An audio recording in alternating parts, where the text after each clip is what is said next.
தொல்லை இரும்பிறவிச் சூழும் தளை நீக்கி அல்லலறுத்து ஆனந்தமாக்கியதே எல்லை மறுவா நெறிகளிக்கும் வாதவூர்யம் கோன் திருவாசகம் என்னும் தேன். நமச்சிவாய வாழ்க, நாதந்தாள் வாழ்க, இமைப்பொழுதும் என் நெஞ்சில் நீங்காதான் தாழ்வாழ்க. கோகழியாண்ட குருமணி தந்தாள் வாழ்க, ஆகமம் ஆகி நின்று அன்னிப்பான் தாழ்வாழ்க.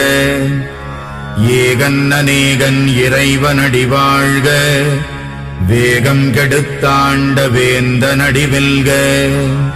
புறப்பருக்கும் பிஞகந்தன் பெய்கழல்கள் வெல்க, உரத்தார்க்கு சேயோன் தன் பூங்கழல்